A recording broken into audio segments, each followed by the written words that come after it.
Welcome to Resilient Science, the show where we spend 10 to 15-ish minutes each week trying to better understand the topic around rehab and this hockey and the science behind it. I'm Dr. Ben Cernick. I'm a doctor of chiropractic. I'm a strength and goalie coach. I am a graduate student who gets to research hockey things for fun. And as always, I'm here with Jamie Phillips. Jamie Phillips, former professional goalie. I have a master's of science, strength and conditioning specialist, current doctor of physical therapy student, and I also am a goalie coach.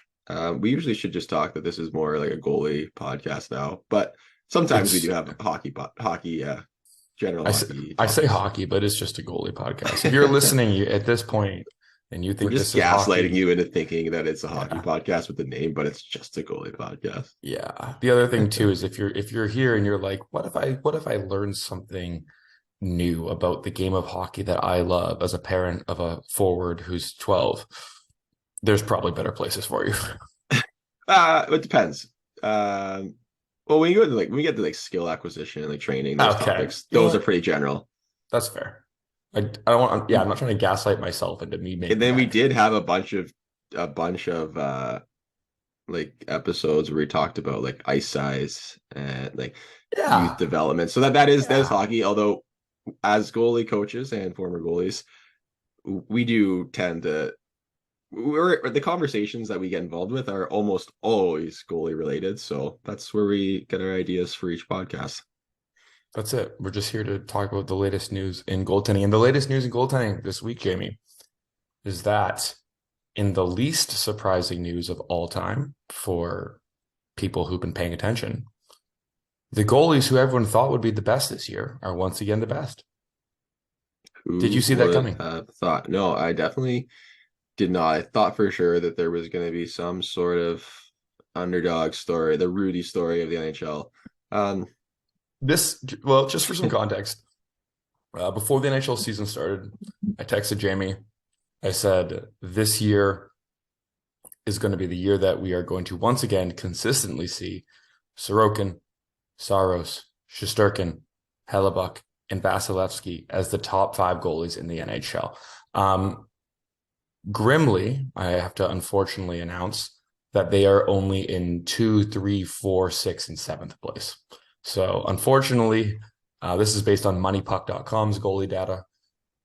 Linus Ullmark, first place. so what you're saying is the top 10 goalies are again the top 10 goalies. Just they get shuffled around a little bit from year to year. But that's where this is going to go. And this is our topic this week is trying to understand goaltending consistency. And this is where I wanted to pick your brain Mhm. without giving you any details beforehand about what I was going to You be asking you. Yes, you did not. Okay.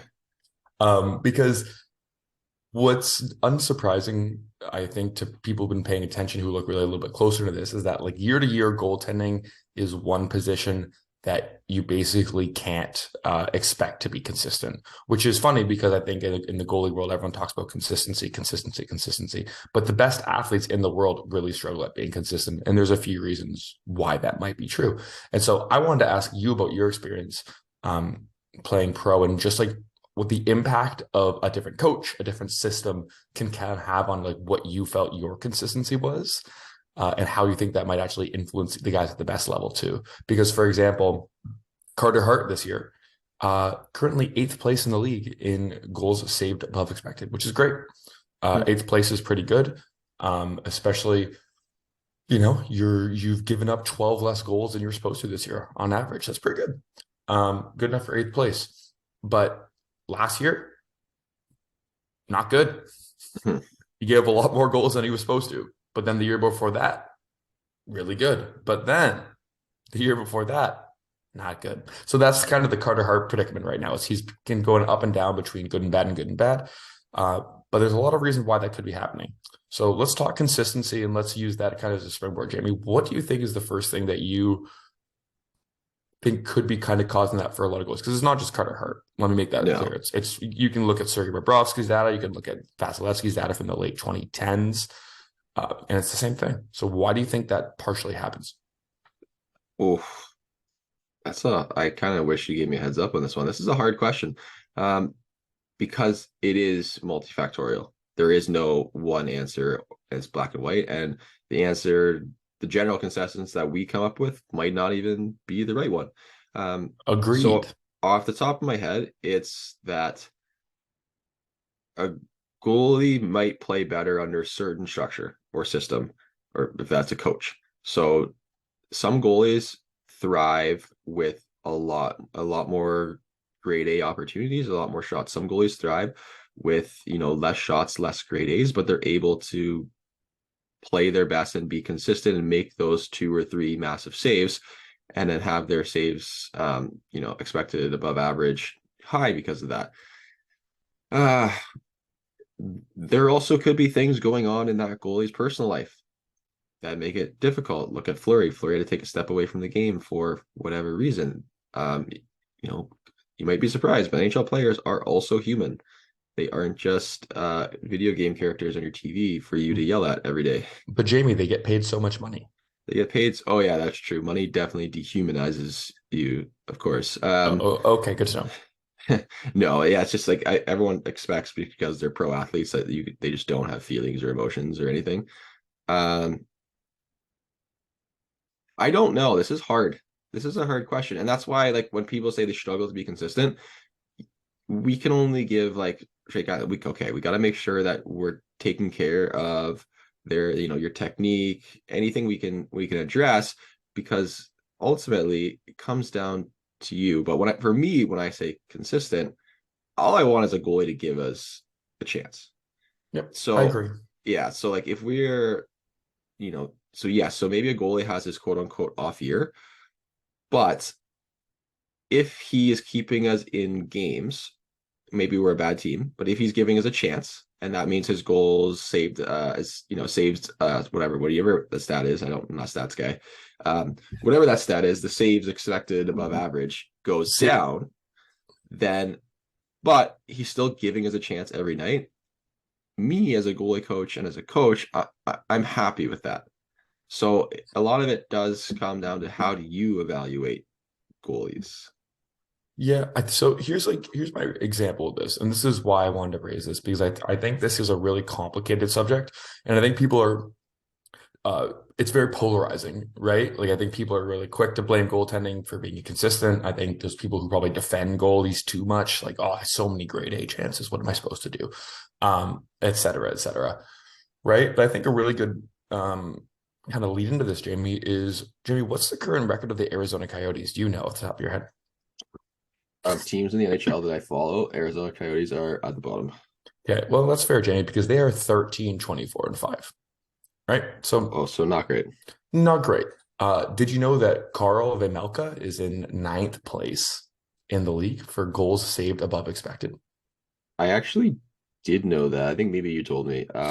He's good. He's good at Yeah, what he does.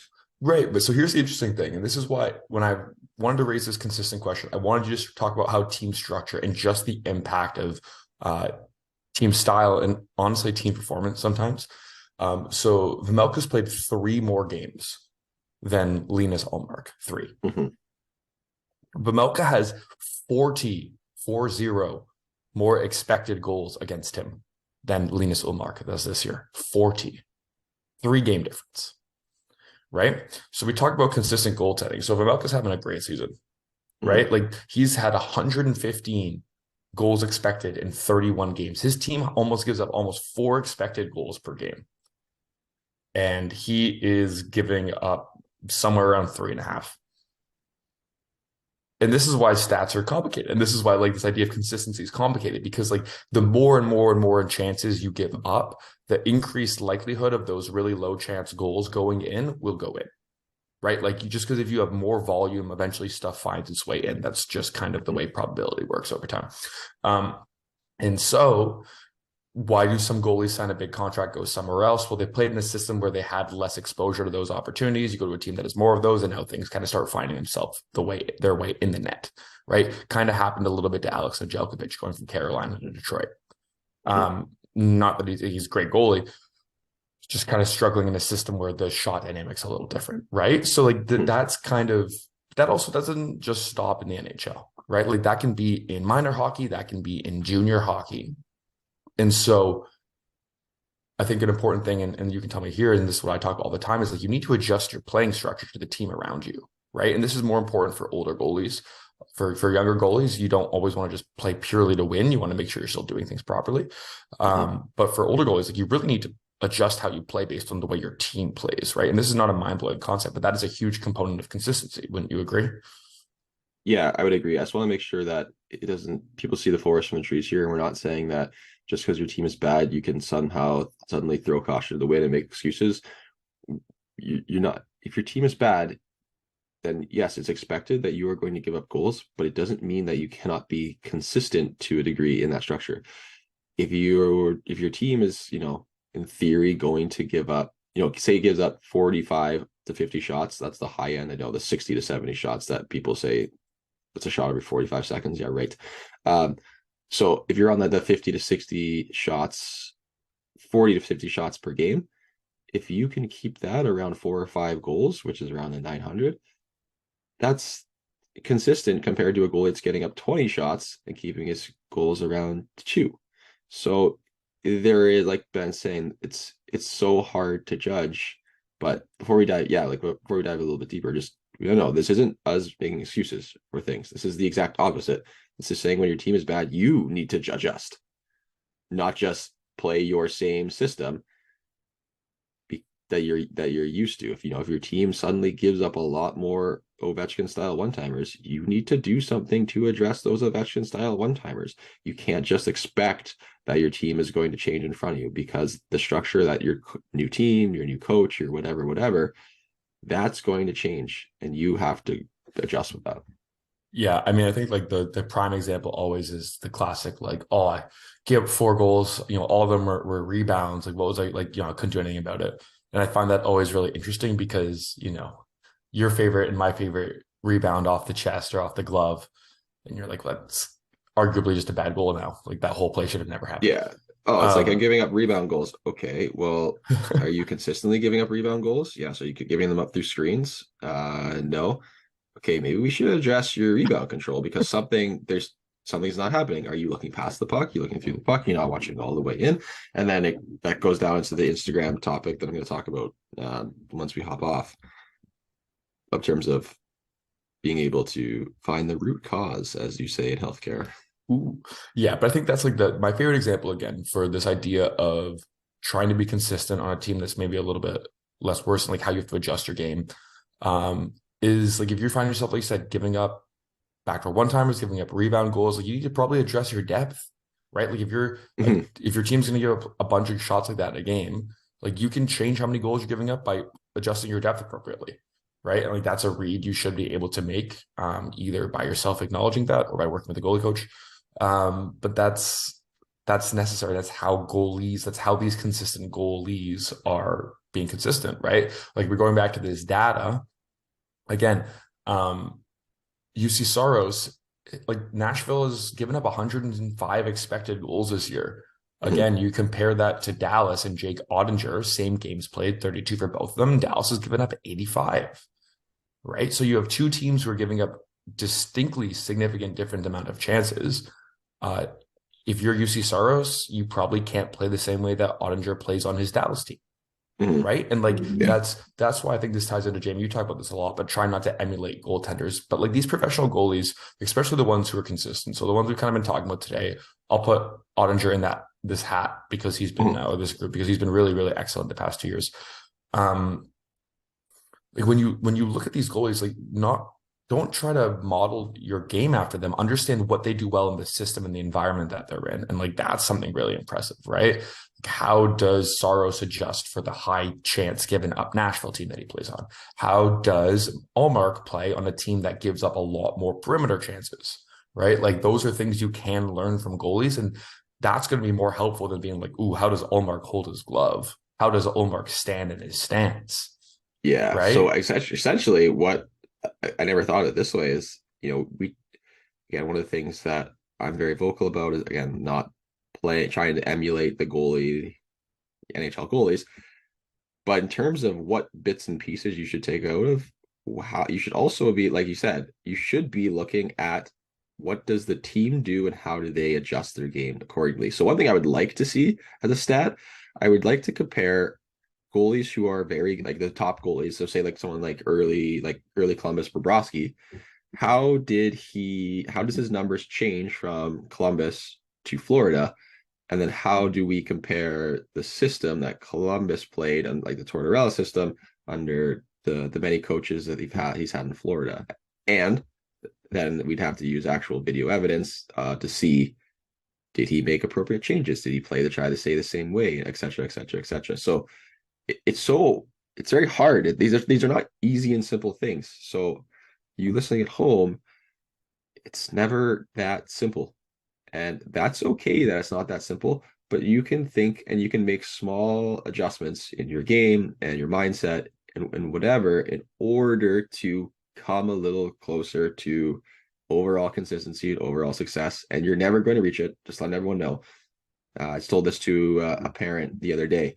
No matter how hard you try, you are never going to be completely satisfied with what you do. I can assure you guys in the NHL are not satisfied with their game. And it's always a process. And the only time you are satisfied is when you retire and you look back and you're like, that I gave it everything I had. That is as best as I could have done. But Yeah. hopefully you say that and you don't have the regrets. And that's real so important to not go crazy. But Yeah. anyways, another topic. But so I wanted to, this might be kind of the place where we end this conversation. But what's interesting, and you're talking about like again Columbus to Florida Bobrovsky, it's a great comparison. Another one that I actually have a little bit of information for you on is the Philip Grubauer pre-Seattle, post-Seattle situation. Mm. So Jamie said he's not a numbers guy. I am only a numbers guy. Just kidding. I also watch video. Well, to be fair, I do send all my numbers questions to Ben and I say, hey, can you take time out of your super Just busy day to crunch these numbers? put this in English for me. So a while ago, there's an account that if you're not following Michael Blake McCurdy, PhD mathematician, hockey wizard at Ineffective Stats or hockeyviz.com. That's the plug there. He did a bit of a detailed breakdown on Philip Grubauer, how he's been in Seattle and trying to figure out what has happened in Seattle and what has been going on in Grubauer's career. Because Grubauer has a tendency to give up way more goals in one specific spot than anyone else for whatever reason. But what's actually interesting is when you start teasing that data out, you find out that he's just given up every goal ever in Seattle. Like he has been really, really, really, really struggling since going to Seattle. And Jamie, is it maybe a different environment trying to go from a NHL Stanley Cup winning caliber team to an expansion team? Do you think that maybe is a challenge as a goaltender to transition from those environments? We're getting paid millions of dollars. You should be able to make all the adjustments in the world and be, cupcakes and rainbows. Obviously, sarcasm. But Yeah, and it's hard. So I guess like I don't want to. How do I say this in a non-mean way? Who bears the responsibility? Obviously, the goalie. That's to some degree. The goalie coach, yes. The team goalie coach and someone's private goalie coach, which Grubauer, whoever he works with when he goes back to Germany. All these things. So again, it's a large. I don't really know. I can't. I'm having a hard time composing my thoughts on this one because there's so many things. yeah, I And so so why I'm do we just gonna cut you expect, off. yeah, cut me off. Do it. Yeah, I'm just gonna cut you off. I think again, right? Like so Grubauer comes from Colorado, a team that dynamic with the puck and transitioned, a team that historically kept things pretty well to the perimeter. But what's really interesting is Grubauer, for those people who have watched a lot of Grubauer video, which I now get to put myself in this category on, which I think is very funny. Uh, he is ultra dynamic laterally, like one of the Mm-hmm. most dynamic lateral goalies, probably in the NHL. I think that's an underappreciated component of him. Like I would say he's laterally, at least when he's transitioning from feet to the ice, that dynamic system, Mm-hmm. one of the best in the league. I think where he actually does struggle is lateral, like being lateral on his feet. I find that's actually where he gets beat a lot on transition. Is when you again probably watched 100 goals of him in the past month. When he gets beat, a lot of it is from just not ideal positioning as he's trying to transition on his feet in a really fast play, and that's a hard read for anyone. Mhm. So that's not exactly like, oh, make goalie move. What a revolutionary scoring tactic. But what's interesting there is you in Seattle, a team that was giving up or has given up a lot more odd man pressure than he would have been given up in Colorado, especially stuff that is again more 3-on-2s, more 4-on-2s, and more in zone breakdowns where there's stuff that occurs higher up. That's where Grubauer Mhm. struggles. Right. Yeah. So you took him in Colorado, who did a bit better of a job, much bit better back checking team, bit better on keeping their backdoor chances tighter than higher Mhm. up. And Grubauer is ultra successful there. You put him in a team where those exact situations are flipped. Maybe the things that he's not particularly as good at, that's what the team's giving up. And now he's struggling. And like a part of it comes down to, again, and Grubauer is, I think he's a 91, right? So he's 32, he's 31, he's turning 32 this year. It's like, okay, you've spent your whole career playing a certain way that's been successful, and now you're put in a new environment where you have to try and play differently. And that's like really hard to figure out, Mhm. right? So like the team's not great or hasn't been great. They've been playing Martin Jones actually has been pretty good in Seattle recently. Yeah, I Uh, broke down a few Martin Jones games for like a Patreon request. Uh, I actually like watching Martin Jones. I never really, it sounds bad. I just never, like him being on the West Coast, he never really got that much attention. And, he won a Stanley Cup behind Quick. He is good at controlling his game. oh, I was about to say, Really good at controlling his game. He knows that he's not super athletic and flexible, so he minimizes all his movements. And I was so impressed. Like I was so impressed by watching these games. this is like, and this is probably where we maybe should have let off with, but when you look at the people who have been historically successful over the last 15 years of the NHL goaltending wise, you have two camps. You have below average for the NHL Mhm. skaters who are ultra positional. That's your Connor Hellebucks. That's your Henrik Lundqvists who didn't really lead their goal line. Um, and then you have these remarkable skaters. You have UC Saros, you have Igor Shesterkin, you have Andrei Vasilevsky, who are just See like Russians, and then you have everyone else. you have the Russian machine and you Yeah. have positional goalies. Those are except for Saros's finish. So, um, but like, yeah, so that's where I'm coming from. Yeah. Jones, again, for fun fact, a really fun positional goaltender. He's kind of a pivot rotate goalie.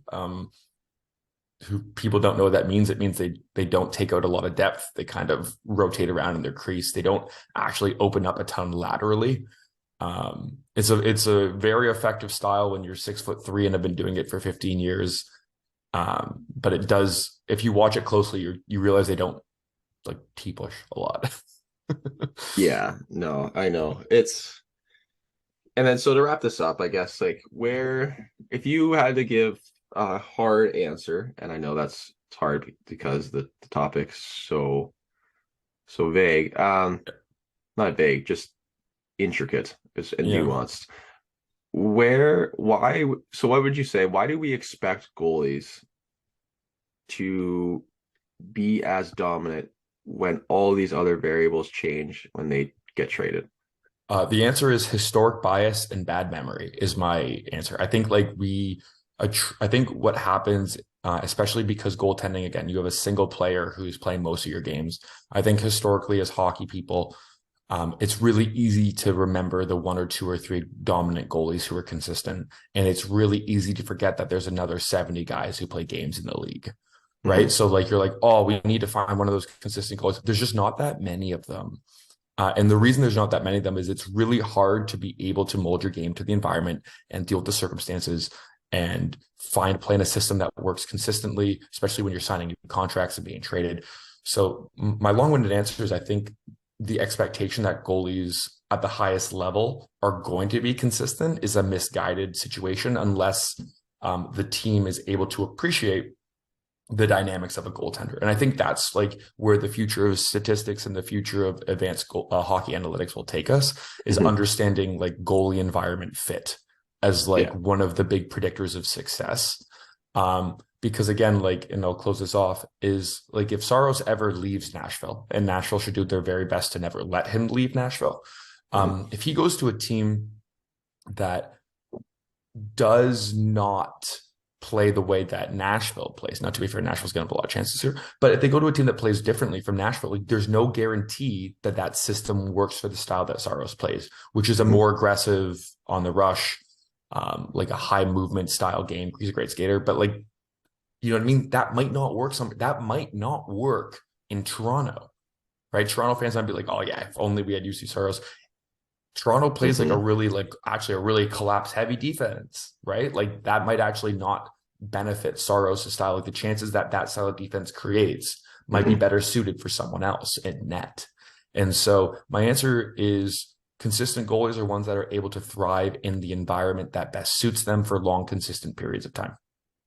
Yeah, I would also garner like I'd also go on a limb and say that those consistent goalies we talk about stay in on the same team for longer, and that they whether they have been drafted and